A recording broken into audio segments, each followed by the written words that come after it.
रूस समुदाय के लोगों ने लहराया इजरायली झंडा। रूस को बचाने के लिए इजराइल ने किया था अटैक। सीरियाई सेना के लौटने के बाद लगाया गया ये झंडा। जैसे ही फौज वहां से वापस आई, ये देखिए झंडा लहराया वहां। दिनेश, तुमको जान के ताज्जुब होगा लड़ाई किससे शुरू हुई। रूस का एक इन्होंने मर्चेंट जो है पकड़ लिया था और उसको ले आकर के इन्होंने मार दिया। उसके बाद रूस ने मारा, 200-300 लोग मारे गए और तब ये इजरायली अटैक शुरू हुआ जब सीरियाई सेना आई उनको सपोर्ट करने। नहीं, हमारे दर्शक अब तक ईरान और इजराइल के बारे में मोटा मोटा जानने लगे हैं, लेकिन जरा ये सीरिया वाला पूरा ये लफड़ा गया, ये तो समझाइए हमारे दर्शकों को दो लाइन। सीरिया में भी एक रेबेल ग्रुप है और वो ड्रूज से उनकी लड़ाई चलती है। ठीक है। ड्रूज जो है वो इजराइल समर्थक है। इजराइल ये चाहता है कि जो हमारे बॉर्डर के किनारे जो सीरिया से लगता है वहां ड्रूज रहें। ठीक है। और ड्रूज के बहुत सारे लोग जो हैं इजरायली सेना में भी हैं। तो ये हो गई स्थिति। अब स्थिति में हुआ क्या कि ड्रूज की कम्युनिटी से एक मर्चेंट को, जैसे यहाँ 7 अक्टूबर को झगड़ा शुरू हुआ था, उसके एक आदमी को जो कि ट्रेडर था उसको इन लोगों ने उठा लिया, रिबेल्स ने, जो सीरिया को सपोर्ट करते हैं। एक ट्रेडर की वजह से हो रहा है। एक ट्रेडर की वजह से। और उसको किडनैप करके उसको मार दिया। उसके बाद रूस ने उन पर हमला किया। उस मार में पीठ में 200 से 300 लोग मारे गए। यहाँ तक तो ठीक था। ये मामला रिबेल्स और रूस के बीच में था। तब सीरियाई सेना आई उनके समर्थन में, तब इजराइल गए, उन्होंने ठोका। और एक और चीज ये देखिए सर, वहाँ का हाल क्या है। जी। एंकर्स और रिपोर्टर्स वहाँ भाग रहे हैं अपनी अपनी जगहों से। सीरिया में ये हाल हो गया है। और वो ईरान वाला मामला तो हमने देखा ही था। वही था एग्जैक्टली। और जो ड्रूज हैं वो शिया मुसलमान हैं और ये अहमद अल शरा ये सुन्नी है।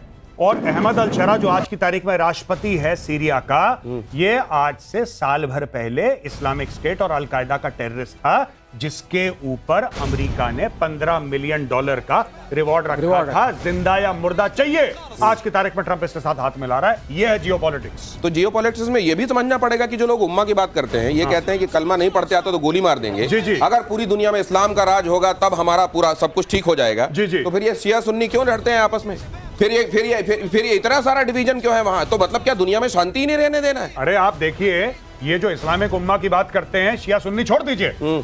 जो ईस्ट पाकिस्तान था वो भी मेजॉरिटी सुन्नी था। वेस्ट पाकिस्तान मेजॉरिटी सुन्नी था।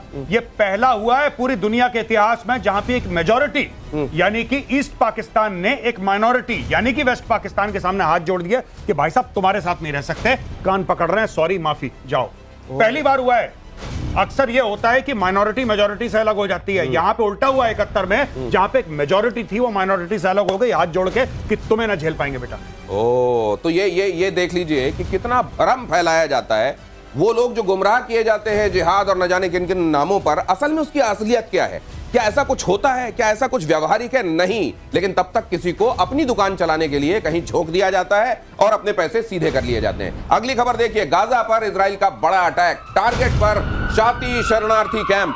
इजरायली हमलों में 90 से ज्यादा मौतें। इसलिए एक के बाद एक खबरें मैं आपको ये बता रहा हूँ। लेबनान में क्या, वहां पे क्या हो रहा है ये देखिए। हिजबुल्लाह के साथ क्या किया देखिए, आपको सीरिया के साथ क्या किया देखिए, गाजा में क्या कर रहा है, ईरान में क्या चल रहा है। इसलिए बता रहा हूं कि आप एक देश से ये देखिए कि जब चारों तरफ शत्रुओं से घिरे हो तो बगैर किसी शिकन के, और ऐसा नहीं, अकम्प्लिशमेंट दुनिया में दूसरे तमाम फील्ड्स में, अलग अलग क्षेत्रों में कामयाबी के हिसाब से, उपलब्धियों के हिसाब से भी कहीं पीछे नहीं है इजराइल। मैं तो ये कहूंगा आप गूगल पे जाइए और गूगल पे टाइप करिए एशिया, ठीक है, वेस्ट एशिया, मिडिल ईस्ट। हम लोग वेस्ट एशिया बोलते हैं, वो लोग मिडिल ईस्ट बोलते हैं। और वहां पे आप इजराइल ढूंढने की कोशिश करिए पहले जरा। आपको 5 मिनट लग जाएंगे इजराइल खोजते खोजते। इतना सा है इजराइल, छोटा सा। और एक कॉमेडियन था, मैंने उसका देखा, इजरायली है वो कह रहा है इजराइल इतना छोटा है कि इजराइल के अंदर आप इजराइल वर्ड नहीं लिख सकते मैप पे। इजराइल इतना छोटा है कि इजराइल के अंदर आप इजराइल पूरा उसकी वो स्पेलिंग नहीं लिख सकते, इतना छोटा है। और उसने पूरे मिडिल ईस्ट में उसने सबकी हवा बांध रखी है। और मुझको लगता है इसकी एक वजह ये भी है सर कि उन्होंने अपने आप को almost on the verge of extinct देखा है कि हम एकदम मिटाए जाने वाले हैं। क्या हुआ था जर्मनी वगैरह में, क्या हुआ था दिनेश? जब उनको होलोकॉस्ट का जो है, हाँ, उस म्यूजियम को, उस बात को, उस वारदात को म्यूजियम के फॉर्म में याद रखते हैं, अपने सारे बच्चों को बताते हैं, सब लोग बताते हैं। हम लोग जब वहां जाते हैं तो पहले हम उस म्यूजियम में जाकर के अपना श्रद्धा सुमन अर्पित करते हैं, तब आगे आते हैं। तो उन्होंने ये कहा है कि आपके साथ ये हो चुका है और इसको भूलो मत, इसको भूलो मत। और अपने साथ हुए अत्याचार को अगर आप नहीं भूलेंगे तो सतर्क रहें। और एक और जल्दी से बता दूं कि ये अब से नहीं है कि जर्मनी में हुआ इनके साथ। ये 2500 साल से इजराइल से निकाले गए हैं और अलग अलग देश, और आपको गर्व होगा ये सुन के कि सिर्फ भारत एक इकलौता देश है जहां पे ज्यूज के साथ अत्याचार बिल्कुल नहीं हुआ, 1% भी नहीं हुआ, एक भी केस नहीं। और इसीलिए वो हिंदुस्तान को अपने बहुत मजबूत दोस्त के तौर पर देखते हैं। और यूक्रेन पर रूस का ताबड़तोड़ अटैक, अब जरा ये इधर क्या चल रहा है वो भी देखिए। डेब्रोपिलिया में इनफैक्ट शॉपिंग सेंटर पर अटैक हुआ। रूस ने 500 किलोग्राम गाइडेड हवाई बम से हमला किया। रूसी अटैक में 2 की मौत, 27 घायल, 300 अपार्टमेंट्स, 50 दुकान और गाड़ियों को नुकसान। रूसी अटैक के बाद यूक्रेन का ड्रोन से पलटवार। तुला में रूस के सबसे बड़े केमिकल प्लांट पर अटैक किया। ये देखिए, हमने कल ही कहा था ये 50 घंटे वाली जो मियाद दी गई है ना, 50 दिनों वाली ट्रंप की तरफ से, आप देखेंगे रूस कोई बड़ा अटैक करेगा और ये हो गया जी। और उधर उसने भी जो आप कहते हैं कि वो जाके बार बार ये दिखाता है कि देखो हम हमला कर सकते हैं, एक बार फिर से दिखा दिया। हमने हमला किया, लाओ पैसे, हमने हमला किया, लाओ पैसे, हमने हमला किया, लाओ पैसे। यही काम ज़ेलेंस्की का है। यह हमला करता रहेगा, इसको पैसे मिलते रहेंगे। और यूरोप, क्योंकि डर के मारे पूरे यूरोप का गला सूखा हुआ है दोस्तों, तो ज़ेलेंस्की को फाइट करेंगे। जाहिर सी बात है। मार्शल श्रीवास्तव, उस जगह को क्या पूरा समतल करके मानेंगे ये लोग? जगह छोड़िए, तुला जानते हैं क्या चीज है जहां इसने हमला किया? हाँ। तुला जो है, इनकी जो केमिकल प्लांट है वो एक तरीके से हम एक्सप्लोसिव प्लांट बोलते हैं, एक्सप्लोसिव फैक्ट्री है। अच्छा, उस पर हमला किया है। वहां से सारा जाता है, सारे एम्युनिशन बनाए जाते हैं क्या वहां? नहीं, वो एक्सप्लोसिव्स बनते हैं, एक्सप्लोसिव, प्रोपेलेंट्स, बूस्टर्स, ये जो ग्रेन्स होते हैं ये सारे बनते हैं। ये सारे ग्रेन्स मिसाइल्स में लगते हैं, तो ये उनकी क्षमता कम करना चाहते हैं। अगर आप ऐसा आप ये कह रहे हैं कि कल और बड़ा हमला एक्सपेक्ट कीजिए रशिया की तरफ से। अगर आप ये हमला कर रहे हैं तो आप लीजिए 500 किलो का बम। 500 किलो का बम जो है कम से कम 125 मीटर तक का वो पूरा खंडर कर देता है। तो फिर अब ये तुला तो हमला उसके बाद हुआ है सर, तो अब क्या एक्सपेक्ट करना चाहिए? अगली खबर देखिए, अमेरिकी सेना ने टाइफून थंडर का लाइव फायर टेस्ट किया।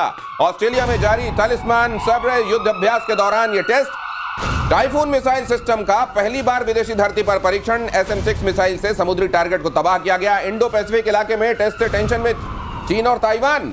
साउथ चाइना सी में चीन से मुकाबला करने की रणनीति का हिस्सा। कल हमने बताया था कि किस तरीके से अपने एक फाइटर जेट को इन्होंने भाइयों ने डिस्प्ले कर दिया, और आज ये टेस्ट करने के बाद अपना एक और हथियार ये कह दिया, देखो ये भी बिकाऊ है, जिसको खरीदना हो खरीद लो। सर, ये हथियार अब इन्होंने कहां से लॉन्च किया है? एक मल्टी डोमेन टास्क फोर्स है। इस हथियार की खास बात यह है कि आप ये नेवल शिप से भी लॉन्च कर सकते हैं और ग्राउंड से भी लॉन्च कर सकते हैं। ठीक है। तो ग्राउंड से लॉन्च करके इन्होंने शिप को ये हिट करता है। अच्छा। और शिप को हिट करता है तो साउथ चाइना सी के लिए बताए कि बॉस ये भी हमारे पास है। अच्छा, कुल मिला के चाइना को है एक तरीके से एक बड़ी बताया कि साउथ चाइना सी में आप हर चीज को साउथ चाइना सी को एक एक्सरसाइज हो रही है। इंडो पैसिफिक हमारा है। हाँ। साउथ चाइना सी में आप जितना भी करने की कोशिश कर रहे हैं, हथियार हैं, ये भी देख लीजिए, वो भी देख लीजिए। और अगली खबर देखिए, अमेरिका के साथ मिलकर भारत बनाएगा जेवलिन मिसाइल। तीसरी पीढ़ी का man portable anti tank guided missile javelin. Bharat ने अमेरिका को लेटर ऑफ रिक्वेस्ट यानी LOR सौंप दिया है। मतलब यह है कि हमारा काम जहां से होगा, जिस देश से होगा, हम वो काम करेंगे और उसको उसके साथ मिलकर अपने हथियार बनाएंगे। जी बिल्कुल, ये हमारी बात जो हुई है अमेरिका से 100% ट्रांसफर, ये वो वाली चीज नहीं है कि हम एक काम करते हैं, आपको इतना अरब डॉलर दे देते हैं, आप इतने जेवलिन दे दो। नहीं, this entire technology will be transferred to India. ये भारत में बनेगा।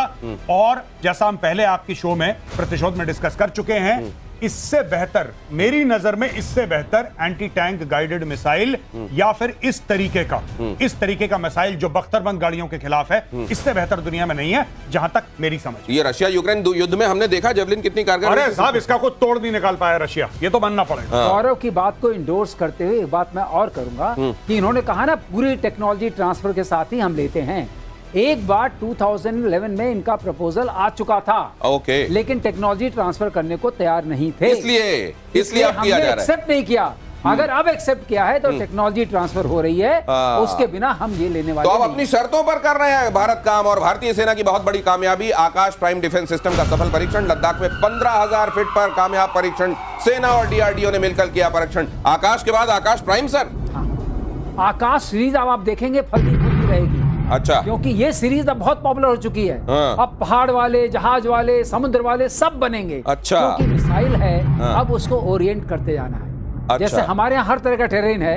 हमारे यहाँ टेरेन डेजर्ट का भी है, माउंटेन का भी है, और बहुत सारे रेनी टेरेन भी है। ह्यूमिडिटी जहाँ बहुत हाई होती है। कोस्टल टेरेन भी है, 7,300 से ज्यादा का है। तो ये सारे टेरेन्स पर लगाने के लिए तरह तरह से मॉडिफिकेशन करने पड़ते हैं। लद्दाख में हुआ है सर, इसमें चीन को मैसेज भी है क्या? माउंटेन पे, हाँ। इसीलिए तो चीन को सबसे बड़ा मैसेज है। हाँ। अगर ये वहां जा सकती है, हल्की हो गई है, उस हवा में चल सकती है और सब कुछ, और ठंडे में चल सकती है, तो ये सब कुछ हो एक सकता है। ये खबर बताते हुए आज आपसे विदा लूंगा। सिंधु जल समझौते में चीन की एंट्री है, खबर फ्लैश कीजिए। पाकिस्तान की मदद करने के लिए बनाया बड़ा प्लान, सिंधु की सहायक नदी पर चीन का प्लान। मोहम्मद हाइड्रो प्रोजेक्ट में चीन पाकिस्तान ने लाई तेजी, पाकिस्तान के कुछ हिस्सों को पानी और बिजली इससे मिला करेगी। काउंटर करने की कोशिश की जा रही है, लेकिन ये कामयाब होंगे क्या, किसी और दिन चर्चा करेंगे, क्योंकि वक्त इजाजत नहीं दे रहा। आपका दोनों का बहुत धन्यवाद। जय हिंद। जय।